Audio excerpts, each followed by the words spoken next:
On paper, how I approach sobriety isn't like a great plan necessarily. Like if you told the counselor, my plan is to go back to all the same places and hang around all the same people who are drinking and doing drugs, they'd be like, oh, well, you're nuts and you're going to more than likely relapse.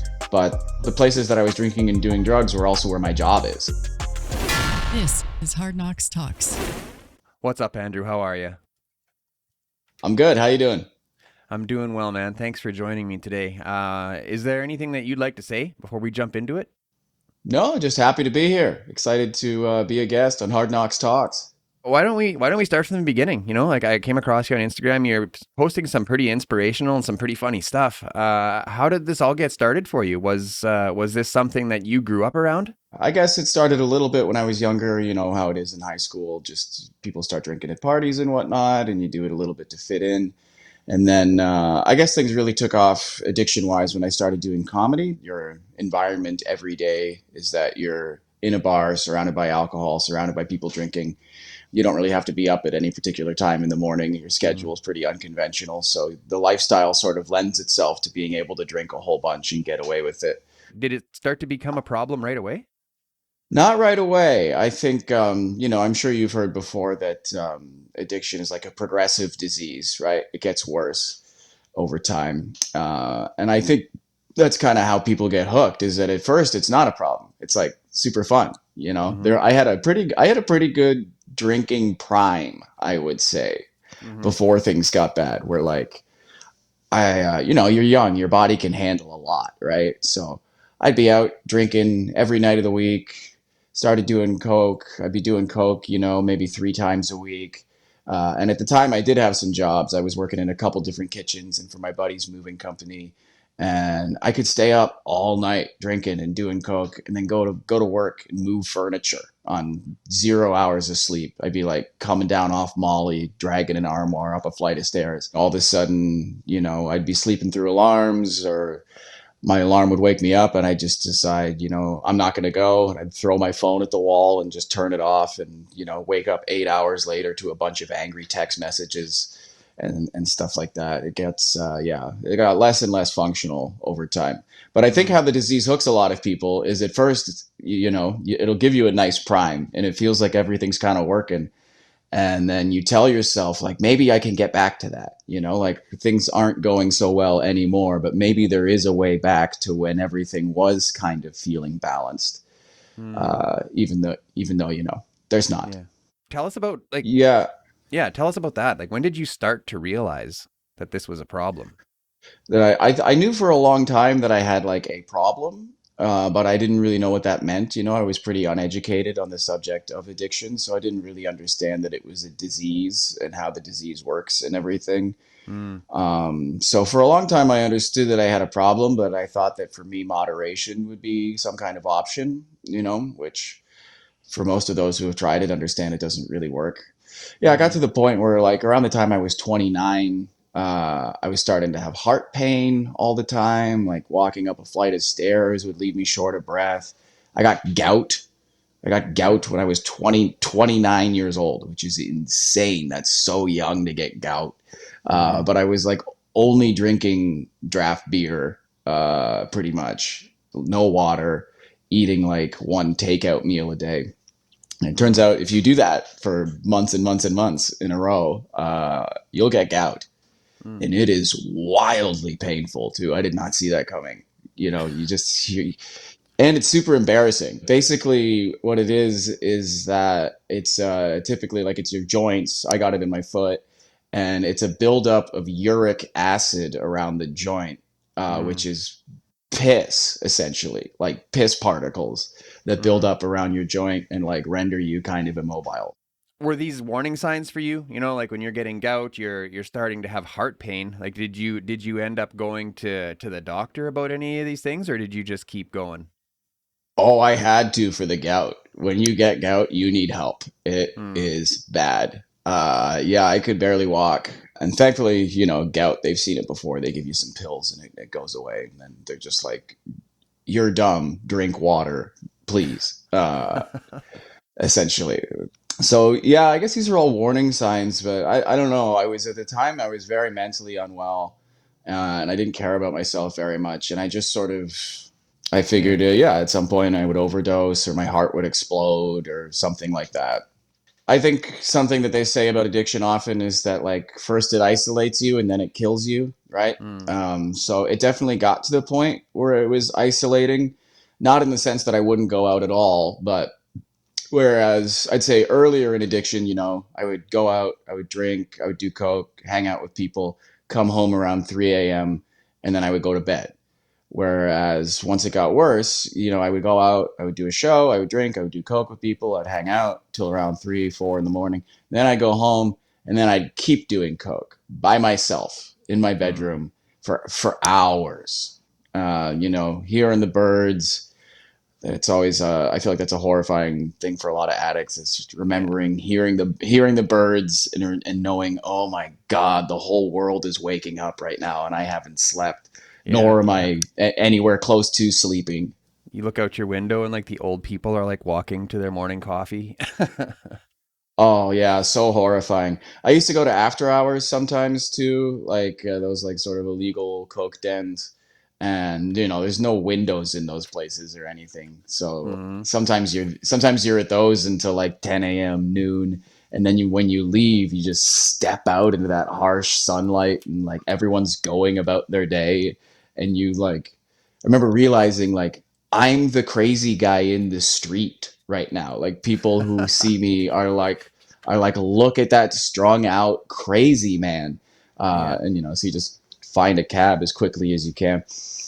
But yeah, so that's what it became like for me is that I would go out with people and still do drugs and stuff with them, but then I would often end up by myself, just doing cocaine in my room, playing online poker on my phone, messaging women at all hours of the night, being a Mm. fucking creep like that.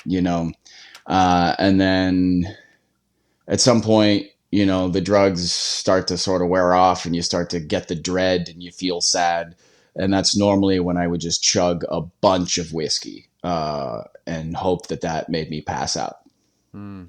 So what did your relationships look like then? Like, did you have girlfriends throughout this time? I think like my reputation was that I was a dude who partied a lot, and that was, sort of, a slut, I guess. So I don't think a lot of people were really looking to date me very much. Like I think I was visibly not someone that you date. Mm. And I think when you're so messed up all the time, you lose sight of the fact that not everybody else is. Like you sort of feel like, oh hey, we're all out here partying and having a good time, isn't this crazy? But you're like so drunk and high that you don't realize that like everybody else might have had a few drinks, but they are nowhere near as drunk as high as you are. Mm. um, so I So think that was a problem for me too, not realizing like how obviously like really high I was in public, especially because comedy is my job too. So I was treating it like, oh, this is this like fun hangout all the time, but really like it is technically a professional environment, even though we're in a bar. So what did it then for you? What was it a final experience, or did you just wake up one day and figure I don't want to live like this anymore? It was it was harsh intervention. I was very much intervened upon, like that TV show. I showed up somewhere one day thinking I was there for one reason, and then I remember coming in and seeing like the doughy eyed face of someone that wasn't supposed to be there. And I was like, oh, what's she doing here? And why does she look so sad? And then all of a sudden there was like a lot of people in there. And I was like, oh, okay. I think I know what this is. And I think it was 8 or 9 friends that were there. Uh huh. They sat me down. It's very intense. It's a very hard thing to go through for everybody. They read you letters. Everybody cried. It's very uncomfortable, very awkward. They basically throw in your face all of the worst things that you've done, Mm. and you just have to hear about them, right, from the people that you love and how it made those people feel. It's it's really bad. If you can stop before people give you an intervention, I really recommend it because the intervention is a horrible time. So I agreed. I said, okay, I'm gonna, I'll do it. I'm gonna stop. And then they were like, and you got to go to rehab. And I was like, okay, well. And then they told me what rehab costs. And I was like, are you out of your fucking mind? I'm not going to rehab. What? There's absolutely no way. Where the hell is that money going to come from? I don't have $25,000. Mm-hmm. And they were like, well, we've spoken to your parents. And I was like, you talked to my parents? I was like, oh my God, mom and dad have entered the chat. I wasn't ready for, and it's horrifying realizing all of these conversations are happening behind your back. Not like people are going behind your back in a bad way, but it's like this is the impact that you're having on people's lives, is that in their spare time they have to like figure out how to contact your parents. And it's this weird dawning on you feeling of like, oh my God, there's a goddamn group chat about my addiction that's been going on for a while, Mm-hmm. probably, while people have been sorting out this intervention. Like the amount of scheduling and everything for all of these people to be here, and you realize it's all about you. It's horrifying to feel like that much of an inconvenience to people. So you said they all read you letters. Were there any letters in particular that stood out to you? Yeah, there was one. This is kind of funny, even though at the time it was really upsetting.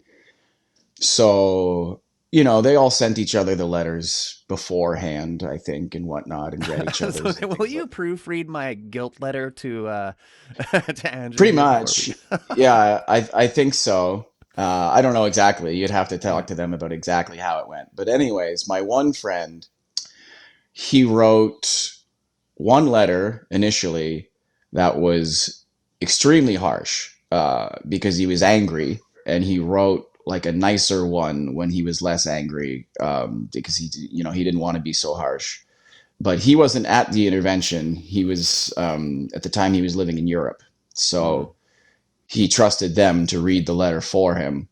And I think the guy who sort of spearheaded the intervention read the wrong letter to me. So around the time that I had to go to rehab, I also found out that not because of the addiction, because of another reason, but I was being kicked out of the apartment that I was living in. And it said that at the end of his letter.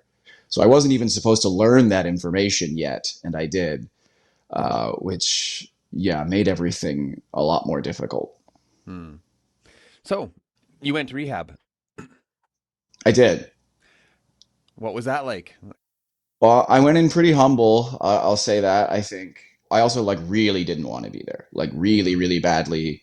I was very much in there. Like I never ever want to come back to this place. Um, but I also wasn't even sure yet if I wanted to stop drinking. Like I Yeah. knew that the cocaine had to go for sure, but I really had a hard time picturing my life without alcohol because so many of my friends drink, and a fair amount, and so many of our social events are you know, built around drinking and everything. Let's take a quick break here. I'm going to read out today's sponsors and then we'll start talking some recovery. Yep. EHN Canada is Canada's leading provider of mental health and addiction services, providing evidence based, medically assisted care with 1 year wraparound services for those suffering from substance use disorder. To learn more, find their link in the show notes below. Métis Nation Saskatchewan has announced its path for the pursuit of self government. As an MNS citizen, I am proud to see my government fight to protect my rights. This is our moment. To learn more about the treaty and our path to self government, go to ourmoment.ca. Wellness News Choice for Healthy Living is a local resource that works to connect people to health and wellness related products, services, and expert advice from industry professionals, locally allowing us to connect and engage. Check out wellnessnews.ca or skwellnesshub.ca today to learn more. Pine Lodge, the treatment center I went to 7 years ago when I got sober, offers inpatient addictions treatment and aftercare programming in Regina, Saskatchewan.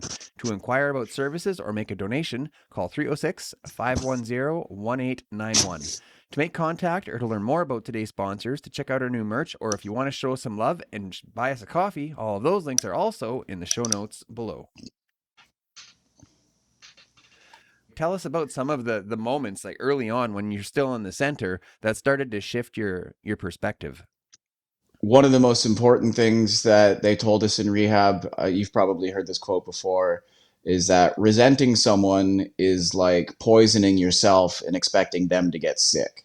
Mm. right? Like if you're walking around resenting somebody, they have no idea that you're resenting them, and it's just kind of a weight that you're carrying yourself. And I definitely went into rehab with like some immediate resentment for the people that sent me there. I felt it was unfair that they didn't give me a chance to stop on my own. I had never tried before to do it, to actually stop. I had only tried to cut back. But you come to realize that like everything that's being done is being done from a place of love, and these people don't want you to die, so they're trying to give you the best shot at recovery that you can get, and you have to respect that they went out and they did something, because I wasn't doing anything. I was Mm. just waiting out the clock. I was going to die. Like, what about the guilt around what you'd done to other people? I think I was pretty aware of my transgressions before going in there, and for sure harbored a lot of guilt. I think a lot of times that's what keeps people drinking and doing drugs, is that you realize that when you stop, you're going to have to kind of face all the stuff that you've done with a Mm. clear mind, and with nothing to numb the knowledge of what you've done. Because I used to wake up all the time. I was really bad, really, really bad for DMing women in the middle of the night. And you know what? Mm. Sometimes it would work. Sometimes I'd come across someone else who does cocaine and we'd have quite a bit of fun together. But other times, it'd just be some woman who was asleep or something that knows me and wakes up to like weird messages at 3 o'clock in the morning and is like, what the hell's wrong with this guy? And so I would wake up a lot of days, in the afternoon, and my phone would be riddled with notifications that I had too much anxiety to check. And I would feel immediate guilt for having done what I had done, bothering these people in the middle of the night, acting like a creep. And my way to deal with that was to immediately go start drinking, because as soon as I had 3 drinks in me, everything felt okay again, and I didn't have to Mm. deal with the guilt so much anymore. So when you got out of rehab, did you want to go like running around saying sorry to everybody that you wronged? Oh, for sure. That's your instant. Your instant instinct is to go right away and apologize to everybody, because also as addicts, right, we're creatures of instant gratification. So you want to be forgiven right away. I want my fix now. Yeah. Forgive me, please. Look at me. I went to rehab.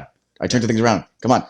Even though Love me. realistically you haven't done very much yet. Yeah, please love me again. Right? I went. I Yeah. did the thing. Did the thing. We're good. We're okay. Cured. Uh, but that's the thing, is that the damage that you've done to people hasn't healed in the 33 days that you've been gone. Just running around and apologizing to people before you can be confident that you've changed your behavior completely isn't really much of an apology. The best apology you can give is the change, whether or Mm. not people understand that. And I think people need to see you live like that for a little while, consistently. Before it takes a while to earn people's trust back. Just because you've done a few weeks of rehab doesn't mean that you're a totally changed individual. And some people, depending on the degree that you've hurt them, might take longer to come around than others. Some people may never come around, Mm. and that's okay. You have to just accept that as a consequence of that period of your life. Some people don't want to hear from you, um, Yeah. Yeah. and it stings a little bit. And when people are receptive to it, it feels good, right? It feels healing for both of you. Like I've had some really healing experiences. And when you left treatment, were you scared to leave? Oh no, I was like, get me the hell out of here. I big time was so ready to leave. But not that I did come around at a certain point and start to have not such a bad time in rehab. And I Yeah. liked a lot of the people that I met, and there was a lot of good guys. But I was very much like, let me get back to my life. I don't like being all locked up. So what did that look like then when you got back at it? I mean, did you try to go back to the exact same life that you were living before you went in and Pretty just tried to avoid the booze, or like what did that look like?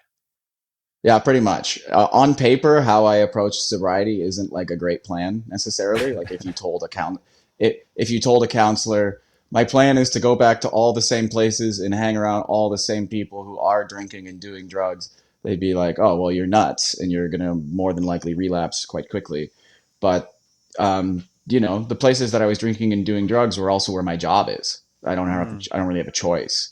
I pretty much went right back to it. I just started doing shows right away. And I was in bars all the time.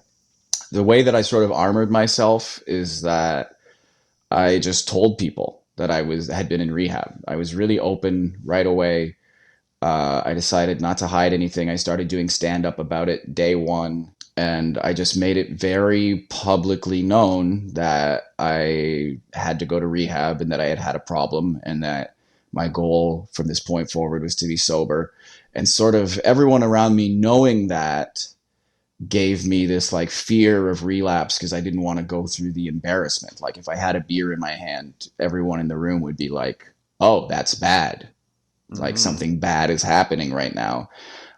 So I made the prospect of relapse really uncomfortable for myself. I think I just wanted to come out and start talking about it right away because it was fresh, and I thought it would be a bit of a healing journey for me. And most of my stand up had never been very personal. So I was excited to kind of explore that as a new artistic avenue. And, something they talk about when you're in rehab too is that once you get clean, you want to find some kind of way to give back.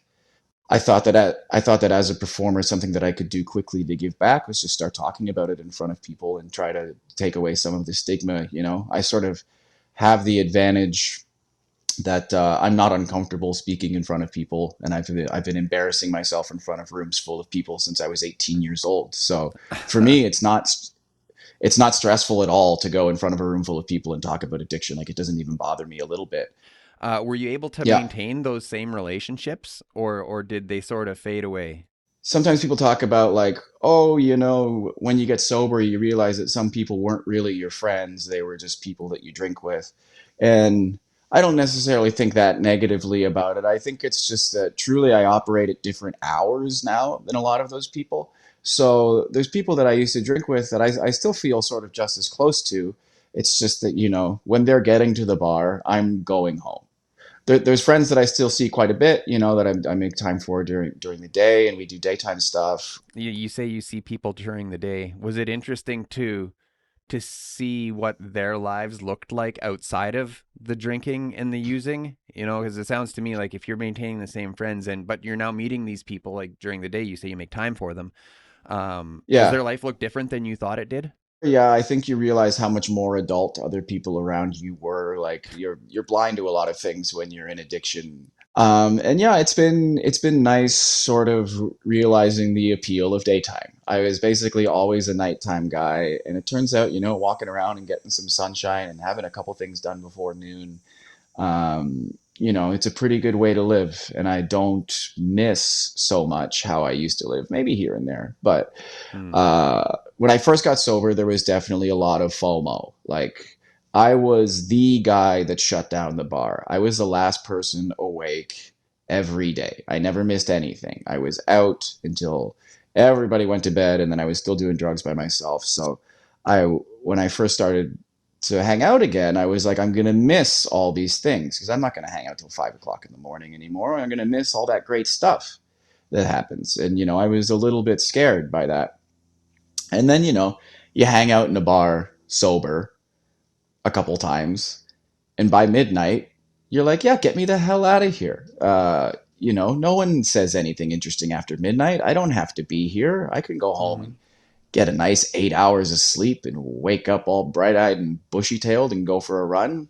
Because I find I don't know how it is for you. I don't mind being around people who are drinking for the most part. It kind of does depend on the person, but I like being around people who have had like a couple drinks. But Yeah. it's just at a certain point when you're sober and people keep drinking, eventually they hit this energy that you like can't relate to, Mm-hmm. and it becomes kind of difficult to interact with them. I don't know if you've ever been like the one sober guy in a circle full of drunk people, but you are I not haven't. getting a word. You're not getting a word in around those people because when people drink, they just get a little bit more rude and they interrupt each other a lot, right? And when everyone's drinking, that sort of works out okay because they just all interrupt each other in a circle and everyone gets a chance to talk. But when you're the one person maintaining normal social protocol, like yeah, you just don't even get to speak. It's pointless. The nature of my work is just that I am going to be around those people all the time, Yeah, and yeah. so I have to make it work for me, and I do. But Have you, since you got sober, have you had anyone else come up and confide in you, or maybe ask how you did it, or maybe try to like, like you did it, maybe I can do it type scenarios? Yeah, for sure. Definitely a couple people personally have approached me, but largely online since I've been doing recovery content on my Instagram page. I get messages from people, every day. Turns out there's a lot of us addicts out there, hey? So very Yes. many. Hmm. So yeah, my inbox is always full of people kind of, going through a hard time or looking for a little bit of advice. And I'm always a little like, I'm still pretty new in recovery, so I try not to, you know, I don't know that I've even figured anything out, but I'll give what little advice I can, or at least, say what's worked for me. I think that's always a good way to present it. Like, I'm not going to ever tell anybody what to do, because everybody's path is different and there's different ways to do this. But, here's a little bit of what worked for me and try it out. Maybe it'll work for you. I think like a little bit of advice for people newly in recovery is just patience is important. um, because all these areas of my life have improved, but it's been gradual. It's Hmm. showing up every day and not expecting anything too quickly, and just taking it day by day. But then when you look back over the course of months, you will be like surprised how far you've come. As far as like my health turning around, when I went to rehab, I was having heart pain and stuff like that.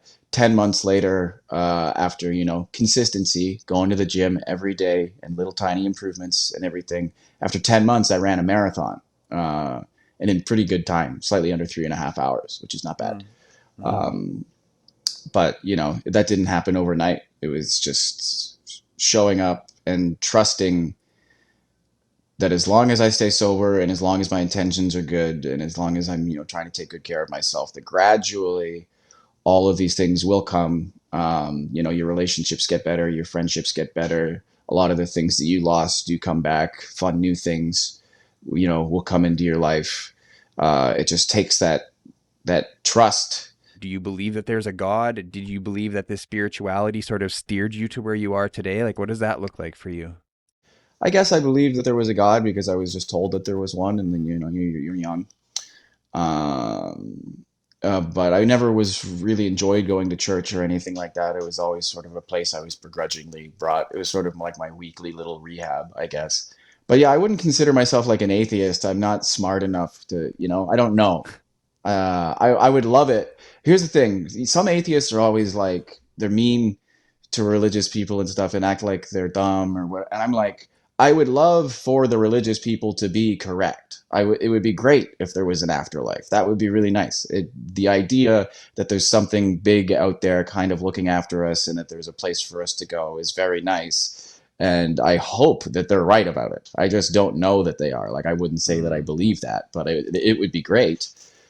I'm just more. I lean on things that I know are tangible. I lean on human beings that are in my life, and I know that they're there. I'd like to think that there's something out there, but I don't feel comfortable leaning on it because I don't actually know that it's there. So I'd rather my tools of support be more quantifiable things that I can reach out and touch. That's just how I am.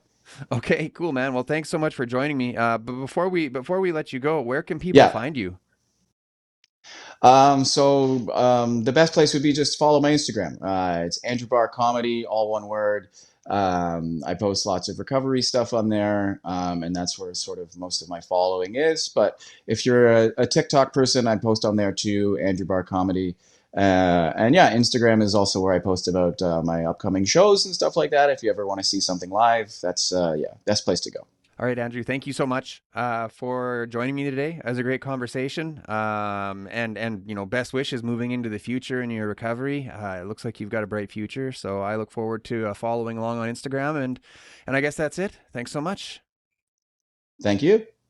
Okay, if you got something out of that, please hit that like button at the bottom of the screen. If you want to check out what Andrew's up to, there's going to be some links in the comments or there's going to be a link in the description, and we want to hear your thoughts. If something resonated here with you today, leave us a comment. If something Andrew said rubbed you the wrong way, leave us a comment. I want to hear all about it. I am all about fostering productive conversations about substance use, and I can't do it alone. And that's all I got for you. Thanks so much. Take care. Say, this is Hard Knocks Talks.